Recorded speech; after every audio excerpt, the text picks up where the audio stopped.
Cool. Whenever you're ready. Yeah, sure. So you're listening to WNUR 89.3 FM, Evanston, Chicago.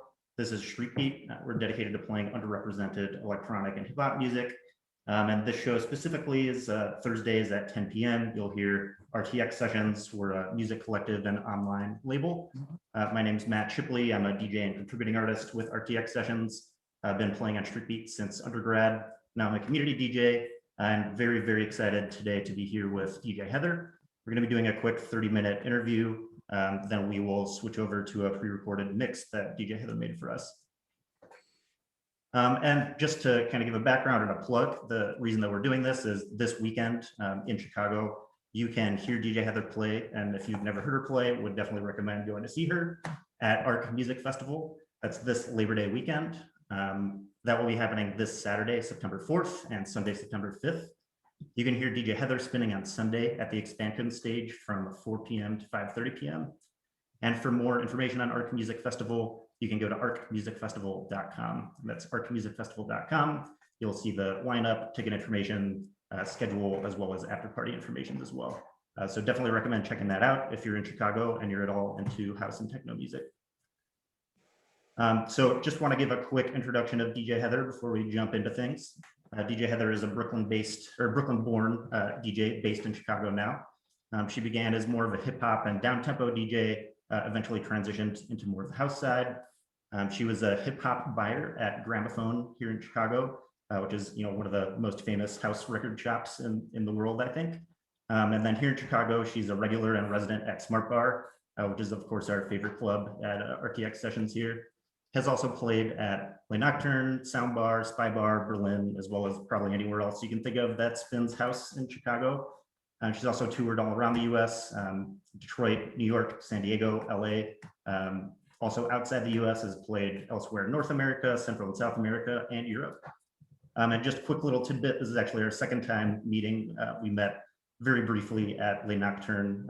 It was opening weekend in Chicago, so I got to see you spin, and was a very cathartic experience kind of seeing live house music for the first time. So we just shook hands, but very good to kind of meet you here today and pick your brain a little bit more. Same. Yeah, so again, yeah, welcome and thanks for coming on the show. No problem. Thanks for having me. And NUR is particularly special because it's a station I used to listen to living in Evanston as a kiddo. I moved to this part of the world or the Midwest when I was 7. So listening to NUR was a big part of growing up, like calling into the radio station, asking for, requests and doing all the contests online, and also getting a chance to play in the studio or in studio has been kind of cool as well. So one of those things where it's a touchstone moment for me as well. So it's great to be here. Yeah, that's awesome to hear. Always good to hear people listening to the station outside, kind of run into people on the streets. So yes, awesome that it was such an important part of your background. Yeah, absolutely. Cool. So just to kick things off, wanted to give you a chance to introduce yourself, talk a little Sure. about your kind of musical background. I know you just talked about your experience listening to WNUR as a kid, and Yeah. then kind of how you got into DJing and then eventually made your way into the house world. Yeah, I mean, it was kind of like happenstance, just like most kids. I think most people, you're always a music fan. And as I grew up, I would make tapes for friends, not necessarily mixes, just compilations. And through the course of making compilations, I would pass them on to friends and friends, family, etc. And growing up, I was always listening to the radio, whether it be hot mixes from BMX, that kind of thing. I think that's kind of like a staple of a Chicago house kid upbringing. And then coming into the city and driving in and going to underage bars like Mars Bar. Well, not being of age, but being able to sneak into places like that on Rush, and then going to McGreevy's and Medusa's back in the day. And then with the mixtapes, I would just give them out. And as time progressed, I was working in different facets of the music industry. So whether it be retail, working for Record Exchange in Evanston, or the city outlet for the store, eventually moving to Gramophone, but always working in the industry as well. So I was also working at SRD, which was a distribution company based here for a while. They kind of like dealt with a lot of indie rock and stuff like that. And then also worked at Wax Trax Records, just starting in the mailroom, in the garage in their office in Wicker Park. And that was a big deal for me as well, because again, being a fan of the label and getting to work there and seeing the people, the machinations of a major industry player in the city of Chicago was a big deal for me. And then eventually moving on to production management in the capacity of replication and submitting, making sure artwork was cool, and then sending masters out and that kind of thing, the actual tangible aspect of making music. So shipping from retail to shipping to production was a big leap. Still making these mixtapes through the course of my time through all these kind of like iterations of my music life in Chicago. And then the mixtape once was given to Matt Adele, who was the label manager for Wax Trax at the time. And he submitted it to a friend of his who managed a bar in Wicker Park, which was the Artful Dodger. So about 1990, I started just literally playing cuts, favorite records, maybe on a Sunday or Tuesday or off night. And so subsequently, the owner asked me to come back Friday nights, and then those Fridays turned into Saturday, and those Saturdays turned into every Saturday.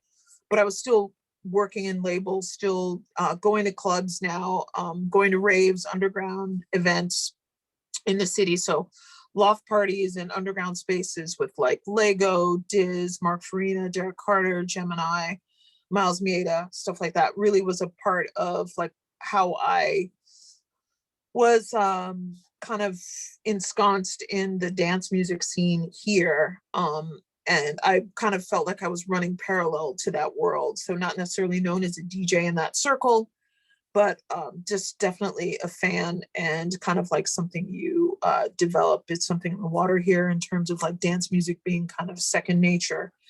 And then from that mixtape, like I said, the Artful Dodger experience, and then I wanted to kind of like replicate what I was hearing and seeing in clubs. And so that's when I got my first pair of belt-driven turntables. I also started working at Red Dog, which was like one of the first major clubs in Wicker Park, one of the spaces when it opened where everyone would meet, because it was quite the artist enclave at the time. So it's like it was like the one place where people felt like, okay, it was the largest space in the neighborhood, and people kind of like would galvanize and get together there. So I was actually working as a bar back there, and who my roommate was Richard Glass, who's one of the founders of the space. And so upon working there, I started DJing there. And then again, the DJing part was like great. I felt I was awesome as a selector. I felt pretty good about that, but then the skill set wasn't really matched. So once I got the belt-driven turntables, subsequently it's turned into practice sessions once I mixed my first two records, which was actually Arrested Development, Tennessee, the vocal instrumental dub. Went from there. I was like, oh, okay. Learning basically the basics, the 1, 2, 3s of mixing down tempo and hip hop. And then from there, I kind of made my name as a rare groove down tempo hip hop DJ, but always played house as well. So that was again parallel universe. So that's as DJs, a lot of DJs I know play everything, drum and bass, whatever the flavor, however it may take you. So that's kind of where I was part of that school.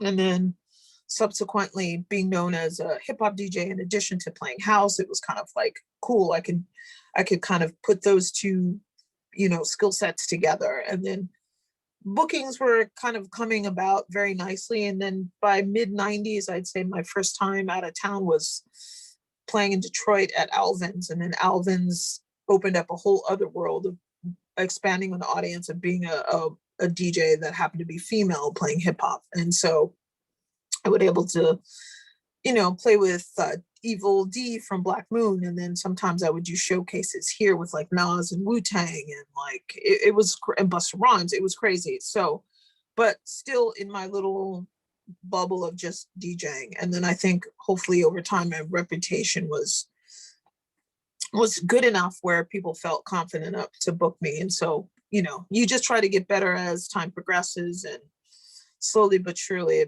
that recognition kind of came into about. So I think that's kind of like the beginnings. I feel like I've talked a lot, so you can jump in anytime you'd like. But that's kind of how it started. And then with those bookings, or working at Gramophone as well, I forgot that part. That was a major portion of my life too. Again, the happy accidents of being recommended for a job to be a hip hop buyer. This guy, Glenn Berry, G-Most, was leaving, and he basically put in words saying, you know, she'd probably be a good fit. So I started working there and being hip hop buyer. And then of course, being in a record store, you're not just buying hip hop, you're also buying house and have recommendations about techno and, like I said, drum and bass and R&B, you know, what have you. So it opens your ears and eyes to like so many different things, as well as being a great place to network and meet other DJs. So that was a great hub for me. So I would use that place as, uh, you know, a epicenter to meet, to promote. So I would send out demos the old school way, send out faxes, promo demo tapes, that kind of thing. If people are looking for DJs, they happen to come in the store, that kind of thing. And that being selling tapes at Gramophone was the first time that it led to my first trip to Paris. So someone who knew someone in Paris passed on a mixtape of mine, and next, you know, it's got my phone number and name on it. Next thing you know, a few months later, I'm in Paris, and that's like a dream place, because, you know, learning the language since I think I was in grade school through college, and then being able to use that skill in Paris was great. So I used Paris as my base, started touring Europe from there. So I'd spend months at a time there, and then kind of just really built my name as just being a solid DJ. A lot of time, meaning that, you know, I would open for people, not get paid, sleep on couch surf, all that stuff. So I tried to build a reputation from there. So lots of grinding to get to whatever this place may be, but it was all definitely organic and not necessarily something I fought for per se, but right time, right place, and hopefully, you know, a good fit for what was going on. I'm incredibly fortunate to have all these kind of things come into play. So, you know, all those things have led to making music, playing in different countries, through Asia, Latin America, South America, Europe, Australia, New Zealand, all over. Yeah, so that's kind of where I've been going now. And then, you know, having a residency at Smart Bar has been fantastic. That's a nice base. This is like my third iteration of the residency. My first one, I think, began in the mid 90s. So I started out playing a down tempo night called Heavyweight Session. And then I would also get plugged in to open for shows. So it'd be, I don't know, man, Jamiroquai or Omar, Dion Ferris, like so many different artists would come through, and I would happen to open. So that was a good part of the networking as well. So getting into the rock big room venue kind of energy was great. So I think I've been everywhere, I've done everything, but I'm still really incredibly excited and enthusiastic about what I do, and that's what keeps me going. Yep, that's awesome. Thank you so much for all that background. And I Sure. have a really amazing storied career, and I feel honored in Chicago. We get to hear you spin so much and kind Appreciate of hear that. what you've taken with you. Yes, Yeah. I'm very fortunate to be able to be here and actually live here, and people want me to play, because there's so many great DJs. It's like the talent pool has never been lacking. That's a big part of what Chicago is known for. The talent here is really, really vast and should be appreciated. Yeah, absolutely. And I've even noticed, you know, since reopening, it might just be because people are pent up, but it seems like there's a lot more kind of interest blossoming recently as well, which is good to kind of utilize all that talent that we have. Yeah, I think there's, people are remembering and how awesome it is to have all this stuff in your backyard and all these talented DJs, and really remembering not to take it for granted as much as we have in the past, hopefully. And making that extra effort to support local artists. And that applies to DJs as well as people who are in the rock world, jazz world, classical world, whatever, because there's so much talent here in this city. And I think people forget, like, you can go to so many venues and be exposed to awesome stuff. Like Herbie Hancock is playing this week. He's a Chicago native. But then you have, he's playing, I think, at Chicago Symphony Orchestra this week. And then you think about like Arc Festival going on this week. You think about Blues Fest. You think about all the little clubs that exist. You think about homegrown talent that is still here. Jason Narducci, who's a high school alumnus of Evanston, but he's worked so often with Bob Mould and Foo Fighters and Dave Grohl, that kind of thing. So there's such a connection here to so much music for so many years. And then you go into another side of it, another aspect of arts, whether it be acting, film, stage. That's a big part of Chicago too. So I think we have to recognize that there's so much here to take advantage of, and not forget that it's here. We're really spoiled. Yeah, absolutely. Yeah. Yeah, and I think on that note, one of the things that we kind of wanted to get your opinion on is about Sure. the scene, I guess the overall music scene and the house scene specifically in Chicago. And from your perspective, how have you seen it change through your career? And then kind of what's your opinion of the state that it's in now, and where do you think it might go in the future? As it pertains to me, I think being part of the second wave of DJs, so coming up in the mid 90s, and there's a foundation here of artists that are still making music. So you think of Marshall Jefferson, Joe Smooth, that ilk and that era that are still here, that wave, that's represented fully. And then I'm part of that second wave, so that includes, as I mentioned before, Derek Carter or Sneak, Mark Farina, all these people who kind of like set a tone that is very much a big part of what the city sounds like, and is kind of like what people think of underground house, and particularly the north side of underground house.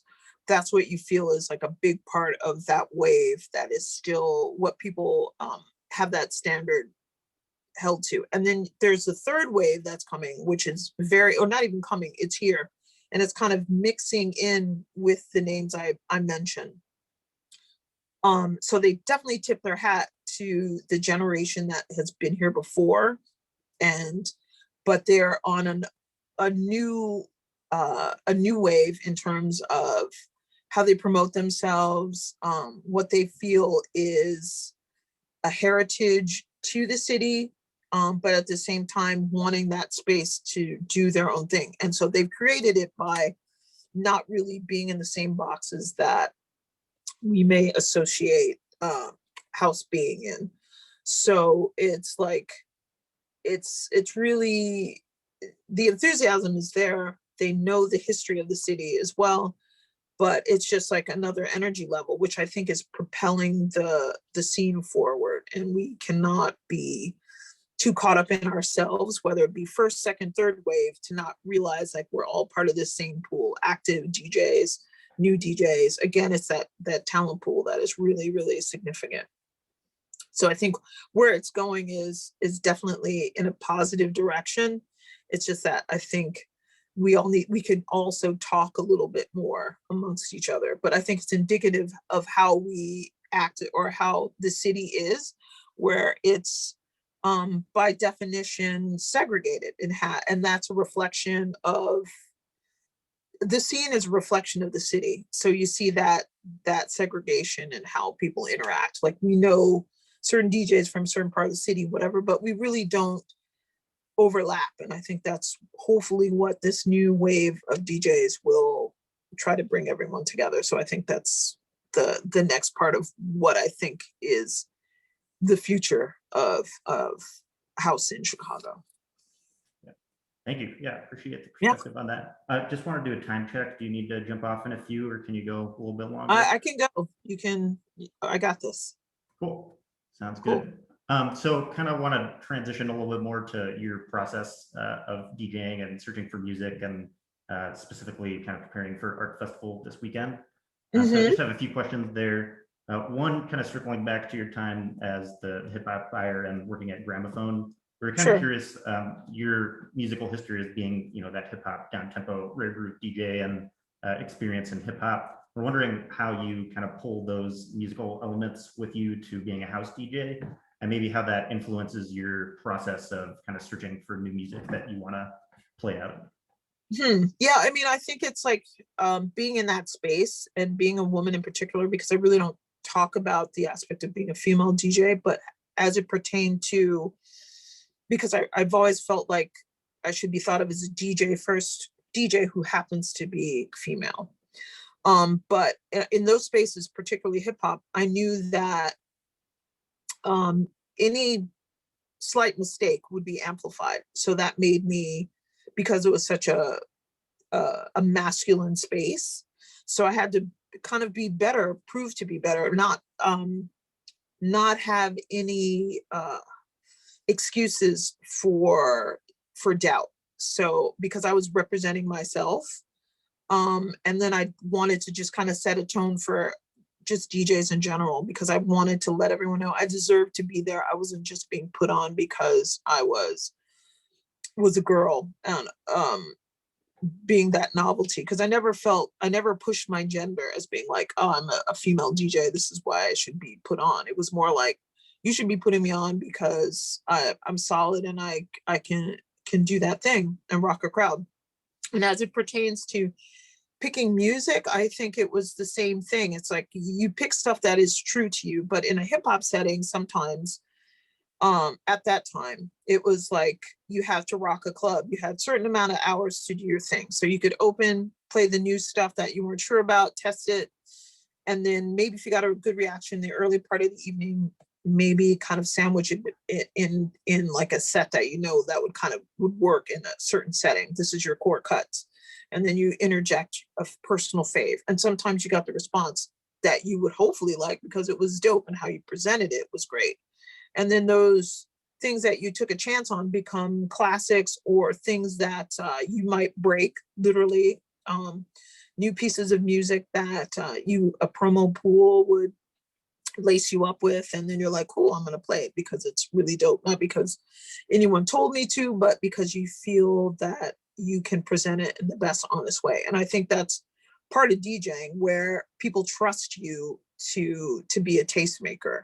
And so things that may not be obvious hits, so to speak, or bangers, slammers, however you want to describe them, but something that you can interject and say, hey, you should check this out. So that's how I still feel about how the process of going through music, and particularly when it comes to festivals as opposed to underground parties or club events, you're kind of mindful of the time and space that you're playing, time of day, who you're sandwiched in between. So you kind of pick tracks, or I pick tracks accordingly. So for this particular weekend, as it pertains to ARC and also doing an after party, I kind of want to throw my hat to other people who are in the festival, maybe play their tracks, just have things ready so that when I'm playing, the concept of what I think I'm going to do may turn into something totally different. But I like to have an array of choices,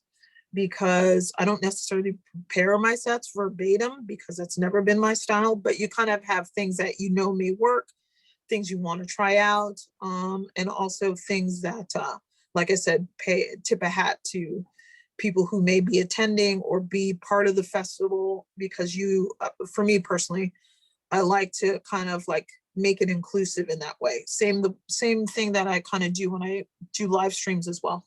See someone in the chat, he or she may not say anything, but it's like, oh, I'm going to have something on deck ready for them to play because they came by. So it's the same thing I've always done, just to say, hey, I see you and thanks so much for your music, that kind of thing. So that's kind of my approach to picking out music from the time I started out playing up until to the present day.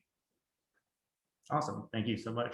Yeah. Yeah. Yeah. And I think it was insightful talking about kind of preparing for a festival versus maybe Hmm. a smaller venue. I think something Yeah. else I was curious about is, while you're spinning Hmm. between those two different situations, you're in a club, you're really up close and personal with people. You can Yeah. see their faces, you're really there with them versus on a festival stage, Right. you're performing and maybe can't see the people in the back of the crowd. Just Right. kind of curious while you're spinning, like how do you deal with reading the crowd and deciding what to play Right. next, and how is it different between those two situations? Yeah, I think it also lends itself to sound systems. So like how well you can hear in a space is kind of like how subtle you can get, and it's also how big the room is, how broad your strokes are going to be. So sometimes in a smaller space, a club, smart bar, you can get intricate, you can extend the length of your mixes, you can do a lot of things that you normally wouldn't do, and that are particularly um, geared to that environment. And then flip it on the other side, if it's a bigger space, like what's going on this weekend or other festivals I played in the past, you kind of play according to that room or that roof or no roof at all. So your records might be say more in the subtlety of them. So bigger beats, less time between mixes because you kind of want to make your point very quickly, because sometimes your festival sets are shorter. But I'm from the school of like learning how to play extended times from open to close. So being responsible for music from 9 a.m. or 9 p.m., excuse me, until 2 or 3. And that's how I learned how to program. With festival things and kind of tell the story in a generic DJ term for a terminology. But in a festival setting, you have to tell your story. You have to condense it into like an audio book or to a podcast or something where people can understand it's your signature sound, um, story you want to tell, and do it in a really concise way. And then sometimes you get there. Other times you feel like, if I had literally 10 more minutes, I could have gone a certain way. So it's really being ready for anything, but again, knowing the context of when and where you're going to play is very, very helpful. Yeah, thank you so much. That was really insightful. So I Sure. think maybe just a couple more questions on Sure. art specifically before we wrap up here. I Excuse think me. first, yeah, I mean, is there anything for this weekend you kind of have up your sleeve? Anything that you've prepared based on it being a new festival, anyone showing up or Right. anything like that? Yeah, I think I kind of mentioned preparing in terms of like kind of having an overview of what's going on, knowing who's playing. Not necessarily, I may not be playing at the same time as certain artists, but again, within that construct, being able to just like say, just like giving a little homage to people who are there. Also, the city of Chicago, of course, being Chicago centric or Chi centric, that kind of thing. That's a big deal. So, kind of just tipping my hat to that whole notion of the real attention to highlighting Chicago DJs, which is very, very rare in a festival setting in Chicago. That doesn't happen that often. You might have a sprinkle or spattering, but this feels very significant in terms of trying to let the representation be known. So that's either the two main stages or the ARC van, just letting people know that there's a lot of talent here. Granted, you're giving a chance or letting people who are known, super well known all over the world, do their thing as well. But I think it's really cool that they're sharing it, letting Chicago DJs share the stage. I think that's really, really important, because a lot of the DJs that you're seeing are definitely known, but they're not really showcased that often in their own backyard. So I think it's kind of cool. Yeah, absolutely. Yeah, and any friend I have coming in from out of town, I've been really telling them Nice. to go see the the local acts instead of just seeing kind of the touring DJs, even though they're also great. But Yeah, for sure. yeah. But I mean, that's also like why it's kind of cool to live here as well, because we have the fortunate aspect of like seeing these awesome DJs during the week, also during the weekend, and they're right here all the time. So it's kind of nice to like see them kind of you know, propelled and held up for a second, like here, they're here too. And hopefully it will happen more often. Like you have bigger festivals who don't have maybe a single Chicago DJ featured, and you're like, this is a home of house music. I don't know how does this happen, but it does. So this is cool to see for sure. And hopefully this will be one of many. So when I was asked to do it, I was really, really happy. So I was very honored to be asked. Yeah, absolutely. Yeah, it feels like, well, hopefully, again, this turns into a recurring thing, and this can be kind of our own version of Detroit Electronic Music Festival, because I think the city deserves it. Yeah, I think so too. And I think we just have to get out of our own headspace to make it happen. And shouts to Detroit for always coming through with it. And the times I'm able to go, it's like it's perfect. It's like it's really letting people know what the city is about, what it's brought to dance music culture. And I think that's really important for Chicago to have something consistent. I mean, we've definitely tried a few times. It's like the Billboard Music Showcase back in, the late 90s, they tried. A few stages here and there have tried to do it, but I think this might be the one that kind of like sets the tone. So knock on wood, all will go well. I'm sure it will. Yeah, absolutely. Yeah, I guess maybe just one more question to wrap things up. I guess any other Sure. DJs that you're excited for this weekend? Anyone you want to go see? I have never seen the Martinez brothers, and I really like the productions as well. And what's cool is that I know they like a few things that I've made or had remixed, so it's kind of cool maybe just to be like, wow, okay, Martinez brothers. But I'm really excited to see actually my Chicago compatriots as well. So I think it's going to be just to see them shine, like Gene, oh my gosh, like Derek, I mean Hiroko, like it's going to be really, really cool. And then the Arc Van with like Steve Gerard and the Athy kids, and like that's going to, and Michelle Blue, she's awesome. So it's going to be great to see everyone getting a little shine today, and also just remind us like, yeah, there's a lot of talent, and it's just unfortunate we don't have a lot of, we have so much talent, but very few spaces to plug them into or plug us into. So I think we should be really grateful and fortunate that we do have it here, and really try our best to spread the wealth. I think that's really a good thing. And these post pandemic times, not really current pandemic times, I think we've learned a lot, hopefully. And part of it is hopefully being able to share a little bit more, and not sweat stuff as much, and like really take stock of what you have. Yeah, absolutely. Yeah. Cool. Well, again, thank you so much. It's been a pleasure having you, DJ Heather, on the show with us. Again, go to arcmusicfestival.com for more information about the festival. You can hear DJ Heather spinning again at 4 to 5:30 on Sunday at the expansion stage. And then I think you mentioned you're playing an after party as well, if you wanted to plug that. Yeah, sure. That's at Concord Music Hall. Seth Troxler is the headliner, and actually that's another person I'm interested in hearing in person. So I'm gonna actually see him. If I don't see him at the fest, I will definitely see him at the after party. And then myself and Hiroko Yamamura are gonna do a back-to-back session. And of course, she's another Chicago super talent who started known as a drum and bass DJ, but has progressed into techno and can do everything. She produces. She's just fantastic. So it's going to be should be a good time. Awesome. Well, thanks so much again. And if Thank you're you. tuned in on Thursday night, then stay tuned. We have a set from DJ Heather that we'll be playing. So thank you very much. Thank you. Awesome.